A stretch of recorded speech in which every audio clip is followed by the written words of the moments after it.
Welcome to the Startup Dentist Podcast. I'm your host, Stephen Trutter. After over 800 plus successful dental startups, I'm here to share everything I know about starting a profitable and purposeful dental practice with you.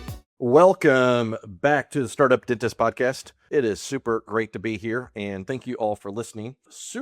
I got a great episode packed here today. But if you are heading down this journey, and one of the biggest stages, and really the stage that gives you the ability to actually opening up a practice or acquiring a practice, it is financing. And if you go into it without a plan, then you're going to be the ones begging the banks to be able to approve you. But with a plan, not just a business plan, but to be able to understand what's out there, understand the options and making sure you have the best funding. Because if you have substandard funding, then your practice won't grow. It won't have that launch of that practice. So check out one of my most recent episodes where I talk about the different products that exist out there in terms of financing, whether you're buying a practice, whether you're starting a practice, whether there's real estate involved. Understand the elements of like, okay, I have student loans. Can I qualify? What do I need to look like to a bank? How do I put myself, what we say here at Ideal Practices, on a silver platter for the banks? Then check out one of my most recent episodes where I break down financing. And if you don't know my background, I spent over a decade in financing, so I feel pretty confident in the guidance that's there, and it's going to be real world of what banks are looking like today and looking for today. Today, we are going to start talking about patient relationships. And this is a big one because we are in a speed-obsessed world. And I'll say this, today we're going to talk about, this could be quietly costing dental practices more than just overhead, more than just insurance write-offs, and more than just a marketing spend. We're talking about the loss of patient relationships. And maybe you're working in a DSO and you're thinking about this journey to practice ownership. I want to give you some insight of like, okay, what do you need to do to build a successful practice? And more importantly, how do you build those patient relationships when in a lot of cases, this world is speed obsessed? Amazon, I have deliveries the same day. We get texts immediately. We got to respond. Corporate dentistry measures success on production per hour and spreadsheets. And somewhere along the way, dentistry starts getting confusing efficiency with effectiveness. But here's the truth. You cannot build a premium, sustainable, fulfilling practice at the speed of a drive-through. And after nearly 1,000 startups, I don't have any clients with a drive-through. So people aren't consuming dentistry that way.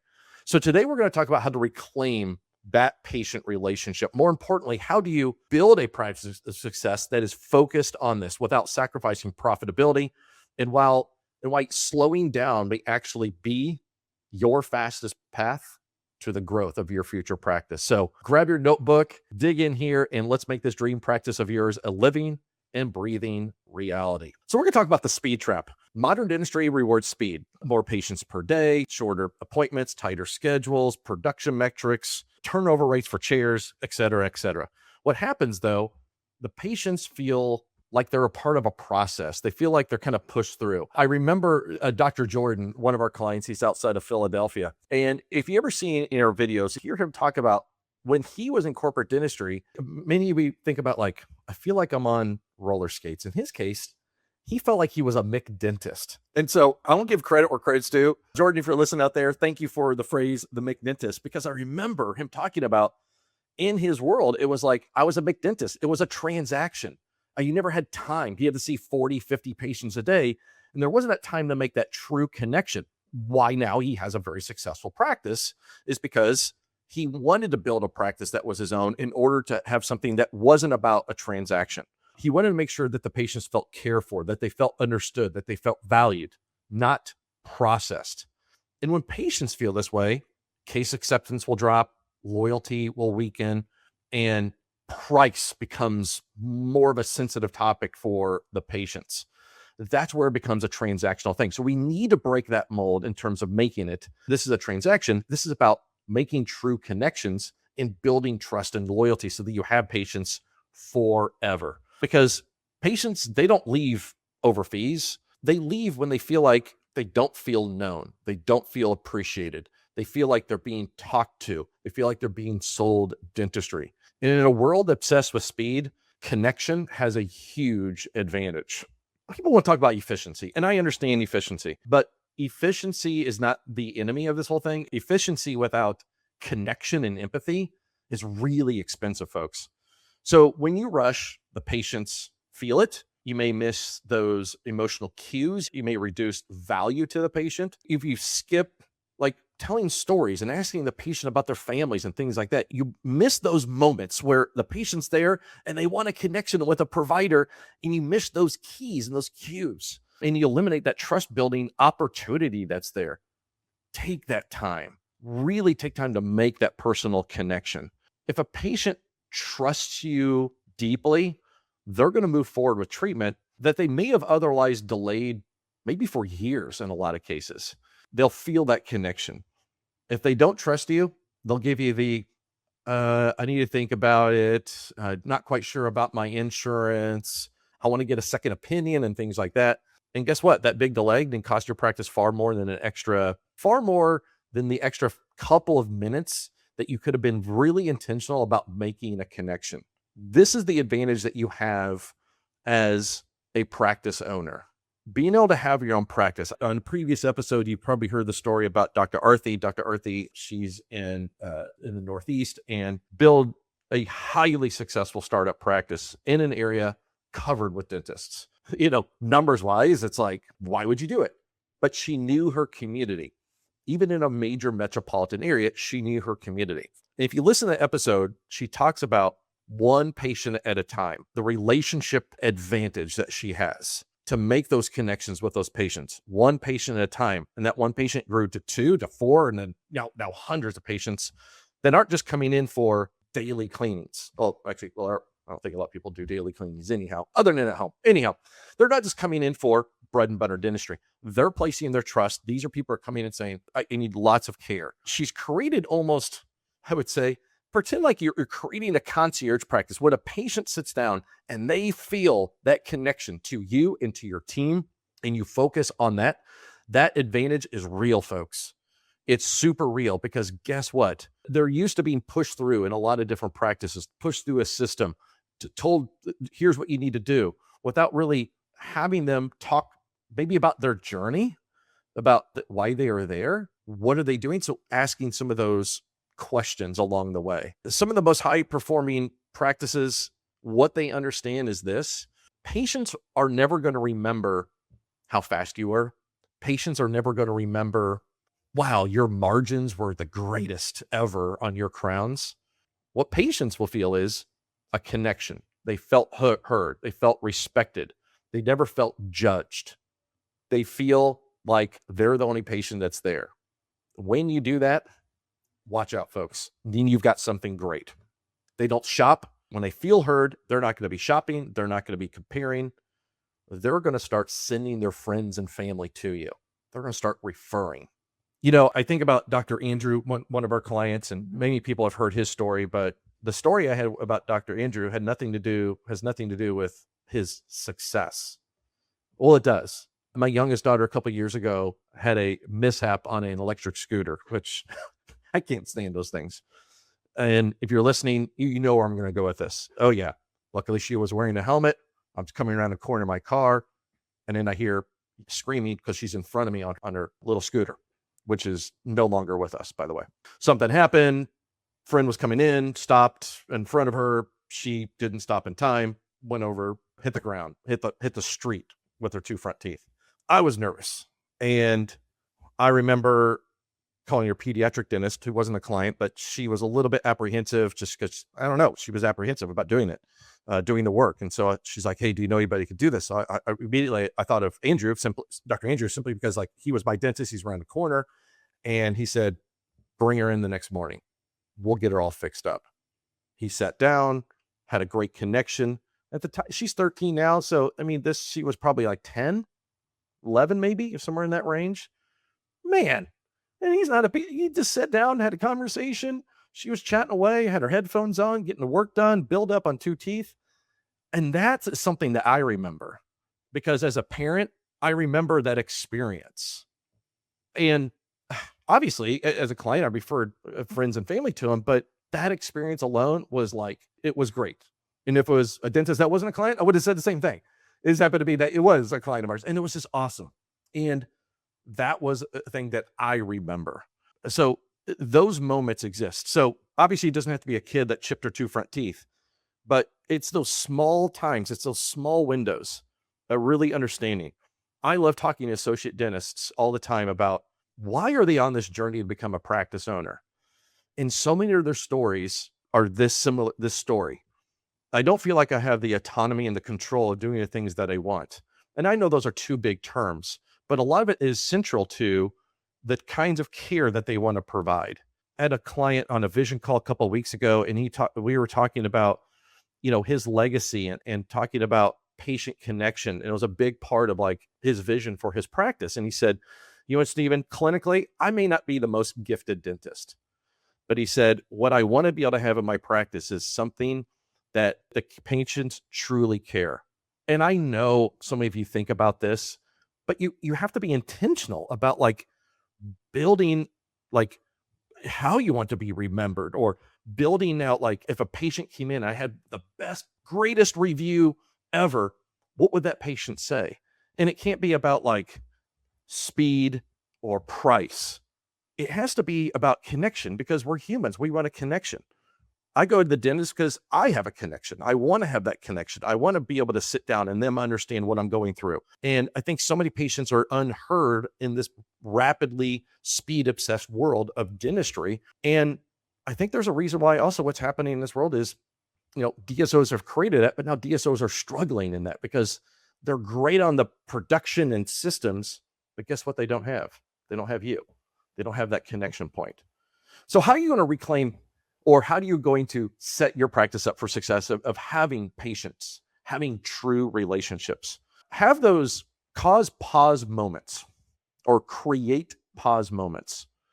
Sit down with that patient, make eye contact, ask non-clinical questions, ask them about life, ask them about, don't just say what brings you in, but how are things been since we last seen each other? What are some highlights? How's your family? If they're children in sports, know a little bit of that background. It takes a couple of minutes extra to do a little bit of that background, to have something that a patient goes, wow, they remembered that. They remember those things. And when they remember those things, it shifts from a transaction to a true relationship. And that's what you're going for, is not something that's transactional. Listen, you're going to have patients that are going to come in that are looking for just price. They'll want to get a second opinion. Maybe those aren't the patients that you want to see. Those will happen over time. And I'm sure some of you that are listening today probably have dismissed patients over time that just aren't that right fit. But as humans, we do want a connection with a provider. When I go into my doctor, they know my history, but they also talk to me about all these other things like, hey, how am I feeling? How are these other things happening? Like as I get older and things like that.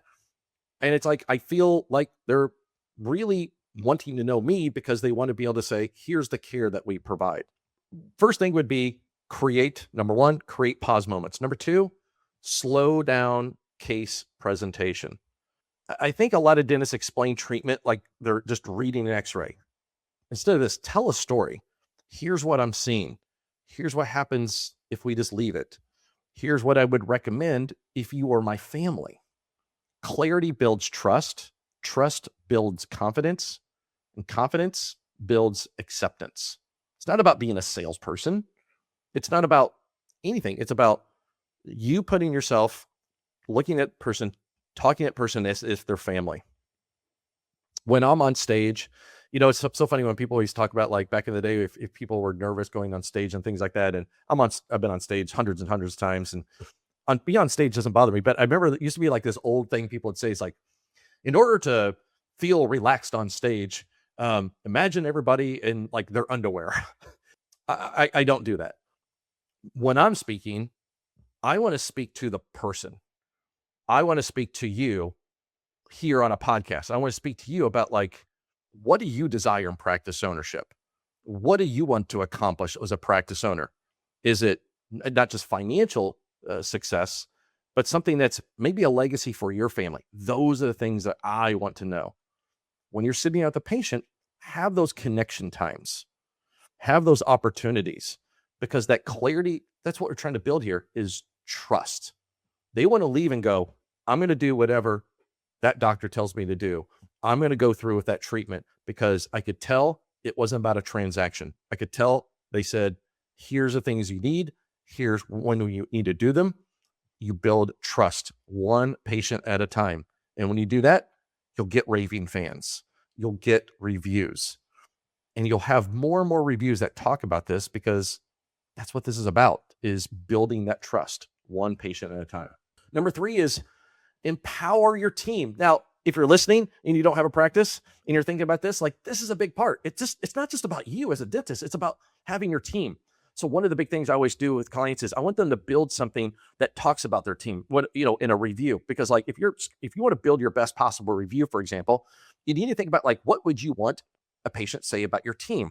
And so I think it's important that the relationships aren't just happening in the chair, in the operatory. They start the second that they look you up online, they see elements from the social media.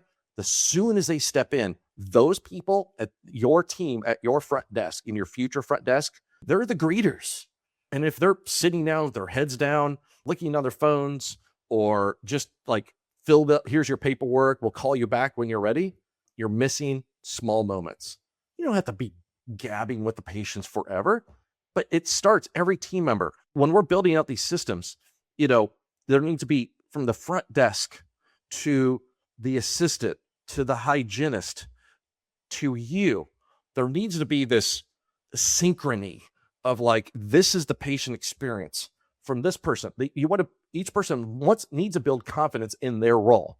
Front desk, building confidence. We know what they're here for. They're building a relationship. The assistant knows exactly what's happening, builds trust. Hygienist knows the history. You, everybody. Each person has those moments and has that time. One person is left out of that equation, the patient experience dramatically changes. So when you start to build your own practice, and when we start talking about building team, we're not just talking about hiring strategies. We're actually talking about like, there are responsibilities on a daily basis for your team, but then there is this element, which is how much impact they have with that patient relationship, because they're going to be seeing that patient as much or more than you. So your front desk needs to set that tone. Your assistants, I would say, reinforce trust. Your hygienist probably have some of the deepest conversations. So I would say, when you're talking about team, use the patient names intentionally. Recall personal details. Celebrate life events, anniversary, birthday, child graduating from high school or college or whatever. And then follow up personally after any kind of major procedures. Hey, Mr. Trutter, I knew you're in today. You had a couple of crowns. I only have one crown, by the way. Wanted to check in and see, how are you feeling? Do you have any discomfort, any pain? Just having that check-in, that one small thing, that call after some major procedures, they're not expecting that. And when they least expect it, that's when you're building those trust. These tiny little moments are going to compound over time. So empower your team to connect as well. I understand schedules. So fourth element I want to talk about here is protect the relationship time in your schedule. Not every appointment needs to be packed into the minute. If you don't have, your schedule doesn't have any built-in human time, your patients are going to feel it. Build in some small buffers. Reduce double booking if possible. Prioritize experience alongside production. I know counterintuitively, this also will actually increase revenue because case acceptance rises. So if you're just about like piling as many patients in and double booking and all these different things, you're going to miss those small opportunities of those connection points.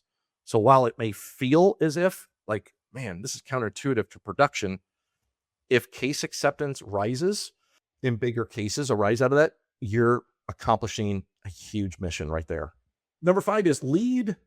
I would say lead with philosophy, not the pressure. My wife, Megan, came back the other day from a dental visit. Of course, she's texting me. She's like, oh my God, somehow I have 5 new cavities. And she came back. This is a non-client. I won't even give the name of the dentist or whoever it is, but it's actually, I know the dentist, but it was actually one of the associates. And my wife came back. She goes, I said, how was it? She goes, well, other than the fact that I had 5 cavities, which I didn't love, but she goes, the dentist kind of just talked at me. She looked at the x-rays and it was like, I don't like this. There wasn't really an explanation. It was just like, you have these challenges. She goes, I just didn't, she used the word bedside manner. She goes, she didn't have good bedside manner. Maybe this dentist had an off day. But for my wife, she's like, I really love this practice. But she said, just left me feeling not so great. And by the way, my wife knows obviously what I do, but she's not in the dental industry. So she doesn't know all these talks about these connections, but like that was a true patient experience where she came back and was like, I didn't prod her. I just kind of asked how it went. What did they say? And she just was like, just kind of felt like you need to do this. Here's how much it cost. Let us know. And I know the dentist owns this practice, and I know that's not how she is, but there was an opportunity that was missed there with a patient. Now, obviously, it's a little bit different in my world because it's my own life, but it hit something. It's the reason why I'm talking here about those missed opportunities. So instead of putting pressure, I would talk about your own philosophy. Ask questions like, what feels most important to you right now? What would you prioritize? Have patients feel in control because they will move forward faster than those that feel pressured. I think when people feel pressured, there are a few people that will just like, whoa, I got to say yes. A lot of people feel pressure. They feel like they need to back off. They need to kind of take themselves away. For my wife, it wasn't a big investment, but she kind of felt a little missed, felt a little bit more like pressured into treating the things as opposed to consulted on it. And for her, it kind of gave her a little bit of pause. So don't miss out on those moments. So let's talk about the leadership shift. You're going into practice ownership. It starts with you. If you feel burned out, overbooked, constantly rushing, measuring your worth on a daily production, that's why you're listening to this, because with your own practice, guess what you get to do? You get to build it the way that you want. The patient experience, the connection time, how long you have in your schedule, in between patients, all those things you can control. And again, I'm not saying sit down for hours with each individual patient, but recognize those opportunities. I would say, the competitive advantage is still here with private practice owners. While speed builds volume, relationships build legacy. Legacy is about what are you aiming towards long term? If your days as a practice owner have come to a close and come to an end, maybe decades from today, how would you want to be remembered? How would you want to be remembered? Maybe it's in a community or by your patients. It wasn't as about the best prices. It was about treating them as humans. Corporate optimizes systems awesome. AI is optimizing workflows today. Insurance, I know, bad word. They're trying to optimize reimbursements. Maybe sometimes. So as a private practice owner, we're not just going to win on speed alone because you can't beat these other things. But what you can beat is you can dominate because of the experience and the trust that you build. You can dominate in personalization, connections, trust. Because every year the world is going to move faster, and the practice that just slowed down a little bit to see people will stand out each year. Here's what's happening. DSOs, sure, they're still out there and all the different versions of those, but there's a trend that's happening. They're selling their practices. They're closing practices. You know why?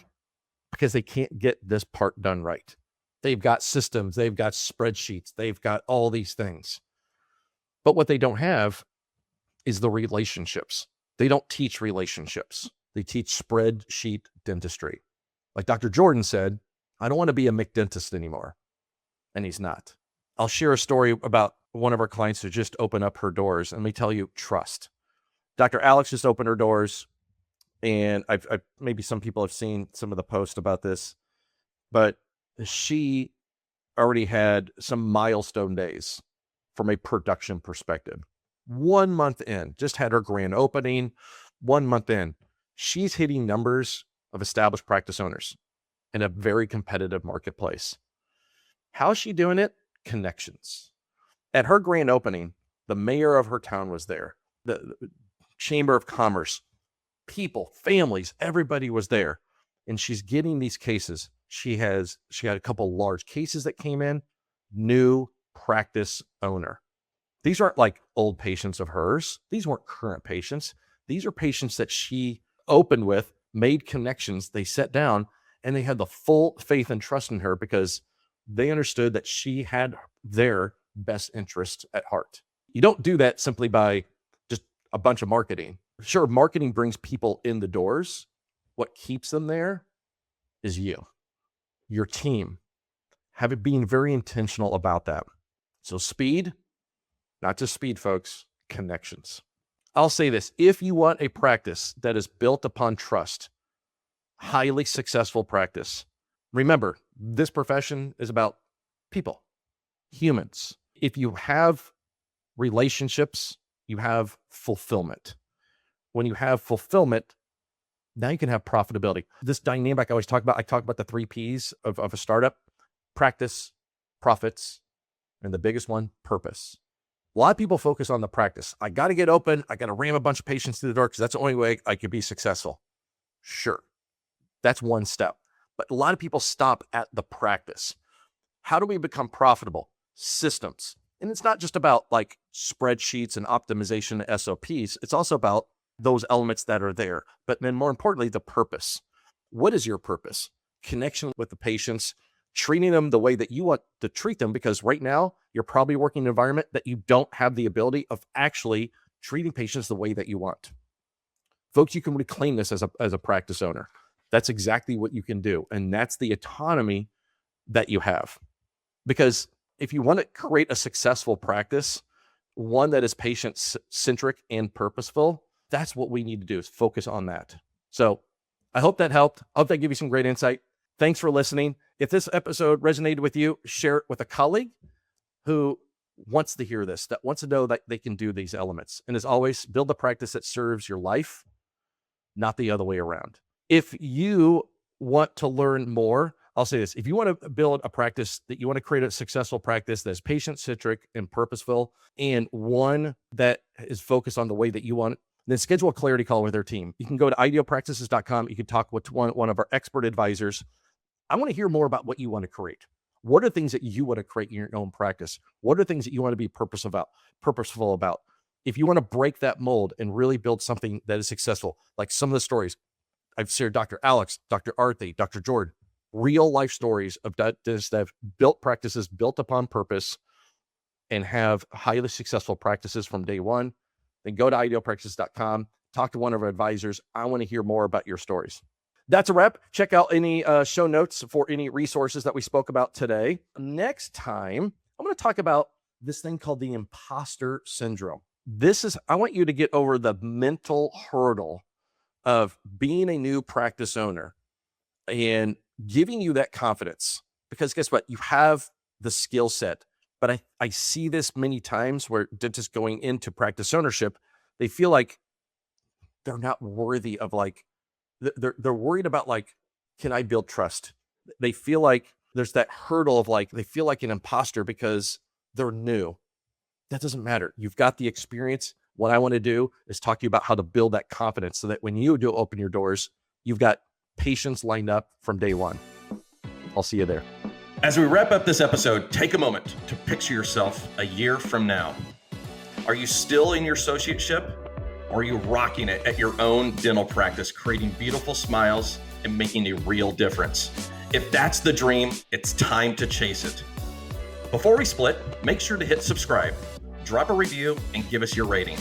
It helps us keep bringing you the good stuff that you're into. Until we meet again, keep taking that next step towards your future practice. Here's to investing in your dreams and making them a reality.